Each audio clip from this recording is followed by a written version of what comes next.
வாங்க இந்த வீடியோவில் நம்ம என்ன பார்க்க போகிறோம் அப்படின்னா யதார்த்தவாத ஆராய்ச்சி தத்துவம். அதாவது 4 விதமான ஆராய்ச்சி தத்துவங்கள் இருக்குது. அதில் 2ஆம் விதமான ஆராய்ச்சி தத்துவம் தான் என்ன அப்படின்னா யதார்த்தவாத ஆராய்ச்சி தத்துவம்.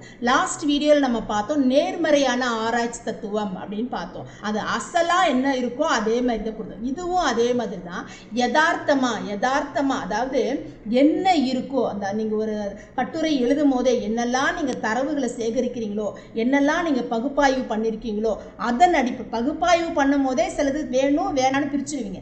வேண்டான்னு பிரிச்சதை மறுபடியும் நீங்கள் எடுத்து வைக்க போகிறது கிடையாது, வேணும்னு தான் வச்சுருப்பீங்க. ஸோ அந்த வேணும் அப்படின்னு சேகரித்த தகவலின் அடிப்படையில் சேகரித்த தரவுகளின் அடிப்படையில் என்ன இருக்கோ அந்த ஒரு தனிப்பட்ட மனிதனை பற்றி இப்போ நீங்கள் எழுதிங்க. ஒரு அரசியல்வாதியை பற்றி ஒரு ஆராய்ச்சி கட்டுரை எழுதுறீங்க, அறிஞர் அண்ணாவை பற்றி ஆராய்ச்சி கட்டுரை எழுதுறீங்க, இல்லை பேரறிஞரை பற்றி பெரியாரை பற்றி ஒரு கட்டுரை எழுதுறீங்கன்னு வச்சுக்கோங்க.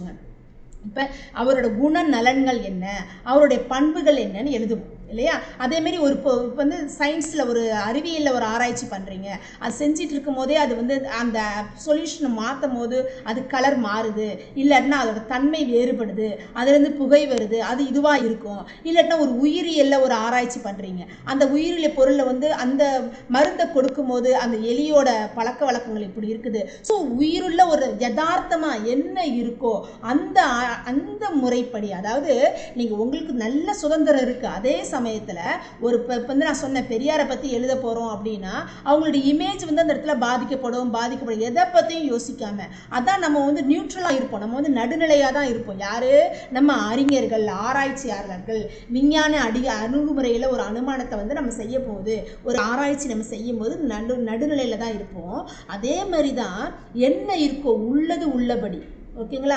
அவங்களோட எதுவாக இருந்தாலும் சரி, அவங்களுக்கு இமேஜ் கெட்டு போகுதோ எதுவோலோ சில விஷயங்கள் இப்போ நம்ம இளம் பெண்களை பற்றி எழுதும் போது அவங்களோட பேரை மறைச்சி போடுவோம், அது வேறு விஷயம். ஏன்னா அவங்களோட பிற்காலத்தில் அவங்களோட எதிர்காலத்தில் அவங்களோட பேர் பாதிக்கப்படக்கூடாது, அவங்களோட இமேஜ் பாதிக்கப்படக்கூடாதுங்கிறதுக்காக நம்ம செய்வோம், ஓகேங்களா? ஆனால் இதில் நம்ம ஒரு ஆராய்ச்சி பண்ணுறோம், அந்த ஆராய்ச்சி கட்டுரையை வெளியில் கொடுக்க போகிறோம், இல்லை ஒரு புக்கு ஒரு புத்தகம் எழுதுகிறோம், ஒரு சேனல் போடுறோம், இல்லை நிறைய விஷயங்கள் நம்ம கொடுக்குறோம், இன்டர்வியூ மூலமாக நிறைய விஷயத்தை அவங்கள்ட்ட பேசுகிறோம். அப்போ அவங்க சொல்றாங்க என்னோட நான் சின்ன பிள்ளைல இப்படி இருந்தேன் அப்படின்னு சொல்லும்போது அதை மறைக்காம அவங்க சொல்லும் போது அதை நம்ம எழுதிக்கிறது தப்பு இல்லை.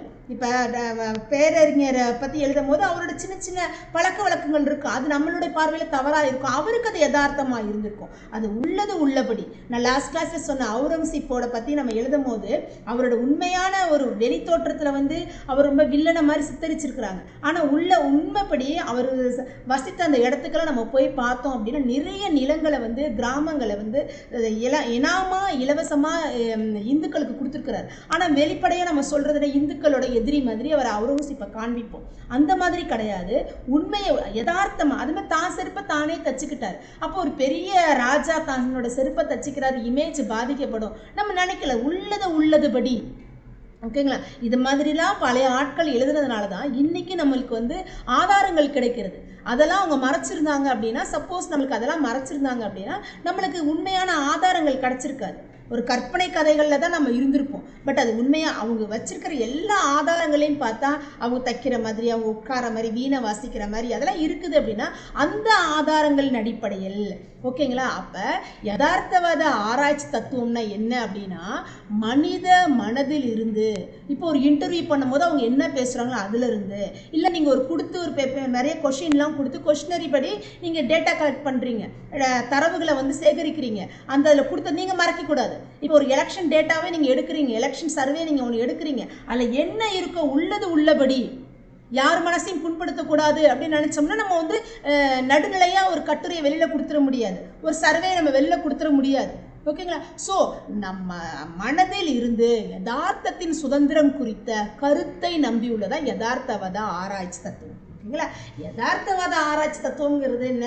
நீங்கள் அதை முடிச்சு அந்த ஆராய்ச்சி கட்டுரை வெளியே கொடுத்தீங்கன்னா யதார்த்தமாக இருக்கணும், அதில் கற்பனை கலந்துருக்கக்கூடாது, எந்த அவங்களோட நம்பிக்கைகளை குறைக்கிற மாதிரி இருக்கக்கூடாது, ஓகேங்களா? அவரோட மனதிலிருந்து என்ன வந்துச்சோ உள்ளது உள்ளபடி நீங்கள் ஆராய்ச்சி பண்ணும்போது என்ன கிடைச்சோ அந்த கருத்தை அப்படியே கொடுக்கறது தான் யதார்த்தவாத ஆராய்ச்சி தத்துவம். இந்த தத்துவம் அறிவின் வளர்ச்சிக்கு, ஓகேங்களா? நம்மளோட அறிவு வளர்ச்சிக்கு இப்போ வந்து ஒரு மருந்து கண்டுபிடிக்கிறீங்க, கொரோனாக்கு ஒரு மருந்து கண்டுபிடிக்கிறீங்க, அதை நம்ம உபயோகம் பண்ணி பார்த்துருப்போம். அறிவின் வளர்ச்சிக்கு ஏற்ற மாதிரி நம்மளுடைய சமுதாயத்துக்கு ஏற்ற மாதிரி விஞ்ஞான அணுகுமுறையின் அனுமானத்தின் அடிப்படையில் அமைந்துள்ளது. ஓகேங்களா?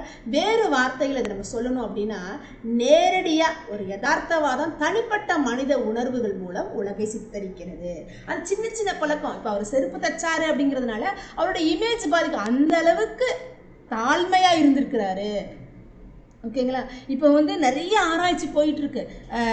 மஞ்சள் வந்து எந்த விதமாக நம்மளுக்கு மருத்துவ குணமாக இருக்குது, அப்போ நம்ம அதை நம்ம உபயோகித்து பார்த்து அதில் என்ன வந்ததோ அதை அப்படியே எழுதுறது தான் ஆராய்ச்சி கட்டுரைகள். அது என்ன இருக்க யதார்த்தமாக அப்போ புரியுங்களா? இது கூடுமான வரைக்கும் யதார்த்தவாத ஆராய்ச்சி தகவல்களோ ஆராய்ச்சி கட்டுரைகளோ நம்ம அந்த தத்துவத்தை எந்த இடத்துல பயன்படுத்துவோம் அப்படின்னா, நம்ம வந்து கலை சம்மந்தப்பட்டதா அந்த இடத்துல இருக்கும்போது நம்ம அந்த ஆராய்ச்சிகளில் வந்து இதை பயன்படுத்துவோம். நிறைய இன்டர்வியூஸில் அதை கொடுத்துருந்தாங்க அப்படின்னா சிலதை பயன்படுத்துவோம். ஆனால் ஒரு எதிர்காலத்தில் அவங்களோட பேர் கெட்டு போயிடக்கூடாது, அவங்களோட நேம் நம்மளால் வந்து இதாகிடக்கூடாது அப்படின்னு நினச்சோம் அப்படின்னா அதை சில விஷயங்களை மறைப்போம். பட் யதார்த்தவாத ஆராய்ச்சி தத்துவம் அப்படிங்கிறது நம்ம என்ன யூஸ் பண்ணிப்போம், எதுக்கு நம்ம பயன்படுத்துவோம் அப்படின்னா, உள்ளது உள்ளபடி யாரையும் நம்ம இது பண்ண நியூட்ரலாக நடுநிலையாக நின்று செய்யும்போது இந்த யதார்த்தவாதிய ஆராய்ச்சி தத்துவத்தை நம்ம உபயோகப்படுத்துவோம். நம்ம கட்டுரையில நம்ம பயன்படுத்திப்போம். ஸோ இது வந்து கூடுமான வரைக்கும் 3 விதமான ஆராய்ச்சி வகைகள் இருக்கு இல்லையா? என்னென்ன வகைகள் இருக்கு? அறிவு சார்ந்த ஆராய்ச்சி இருக்கு, கலை சார்ந்த ஆராய்ச்சி இருக்கு, வரலாற்றுத்துறை சார்ந்த ஆராய்ச்சி இருக்கு. இந்த வரலாற்றுத்துறை சார்ந்த ஆராய்ச்சிகள்ல இதை அதிகமா உபயோகப்படுத்தலாம். ஏன்னா யதார்த்தமா சொல்லலாம். வரலாற்றுத்துறை சார்ந்த ஆராய்ச்சிகள்ல தான் இன்னைக்கு இருக்கிற பெரிய லீடர்ஸ் எல்லாம் அவங்கள பத்தி நீ எழுதுறதா நிறைய வரலாற்று சம்பந்தப்பட்ட ரிசர்ச் பேப்பர்ஸ் வருது, நிறைய ப்ராஜெக்ட் பண்றாங்க இல்லையா? ஸோ அந்த மாதிரி யதார்த்தமா இப்போ ஒரு எலெக்ஷன் சர்வே சொன்னேன், அதுலேயும் கூட அதே மாதிரி நீங்கள் எடுத்துக்கலாம். ஓகே, இது யதார்த்தவாத தத்துவத்தை நம்ம பயன்படுத்தி ஒரு ஆதாரத்தோட அந்த இருக்கிற நடுநிலையோட நம்ம செய்கிற ஆராய்ச்சி தான் என்ன அப்படின்னா யதார்த்தவாத ஆராய்ச்சி தத்துவம். அப்போ இது யாரை பொறுத்து இருக்கு? ஆராய்ச்சி பண்ணுகிற அந்த ஆளை பொறுத்து இருக்கு, அந்த அறிஞரை பொறுத்து இருக்கு, அந்த ரிசர்ச் ஸ்காலரை பற்றி அந்த ஆய்வு செய்கிற ஆய்வாளரை பொறுத்து தான் இந்த தத்துவங்கள் இருக்கு. எந்த விதமான தத்துவத்தை நீங்கள் பயன்படுத்த போறீங்க, நீங்க எழுத போற ஆராய்ச்சி கட்டுரைக்கு எந்த விதமான தத்துவத்தை நீங்க பயன்படுத்த, நேர்மறை ஆராய்ச்சி தத்துவத்தை பயன்படுத்த போறீங்களா, இல்ல நான் வந்து எதிர்மறையான ஆராய்ச்சி தத்துவத்தை பயன்படுத்த போறீங்களா, இல்ல யதார்த்தவாத ஆராய்ச்சி தத்துவத்தை பயன்படுத்த போறீங்களா, இல்ல விளக்க தத்துவ ஆராய்ச்சி முறையை நீங்க பயன்படுத்த போறீங்களா அப்படிங்கிறது அந்த ஆய்வு செய்கின்ற ஆய்வாளரை பொறுத்து தான் இது இருக்கு. ஓகேங்களா? இதே மாதிரி தான் இந்த யதார்த்தவாத ஆராய்ச்சி தத்துவத்தில் யாருக்கு இது ரொம்ப உபயோகமாக இருக்குன்னு நான் சொன்னேன், கலை சம்மந்தப்பட்ட அதாவது கலை சம்மந்தப்பட்டதில் நீங்கள் கற்பனையாக எது எழுத முடியாது, என்ன இருக்கோ அதை எழுத போகிறீங்க. ஓகேங்களா? அதே மாதிரி விளையாட்டு சம்மந்தப்பட்ட அது நம்ம எழுதலாம். அந்த ஆராய்ச்சிகளை நம்ம கொண்டு வரும்போது, அதேமாரி வரலாற்றுத்துறை சம்மந்தப்பட்ட ஆராய்ச்சிகளை செய்யும்போது நம்ம அதே சயின்ஸ் அறிவியல் சம்மந்தப்பட்டதான ஆராய்ச்சிகளை செய்யும் போது யதார்த்த அது வரல அப்படின்னா அடுத்தது நீங்கள் ட்ரை பண்ணி பார்த்து முழுசாக மறுபடி போட்டு தான் அந்த கட்டுரையை மறுபடியும் எழுதுவீங்க. வந்தது பாதியில் போயிடுச்சு நம்ம எழுத மாட்டோம் இல்லையா?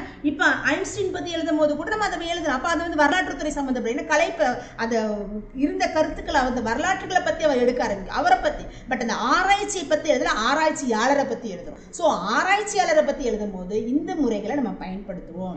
ஓகேங்களா? உங்களுக்கு நல்லா புரிஞ்சிருக்கும் நம்புகிறேன். மறுபடியும் சொல்கிறேன், யதார்த்தவாத ஆராய்ச்சி தத்துவம் அப்படிங்கிறது நம்ம எந்த முறையை பயன்படுத்த போகிறோமோ அந்த முறையை சார்ந்து தான் இது இருக்குது. ஓகேங்களா? அடுத்த கிளாஸில் அடுத்த வகை என்னங்கிறத நம்ம பார்க்கலாம்.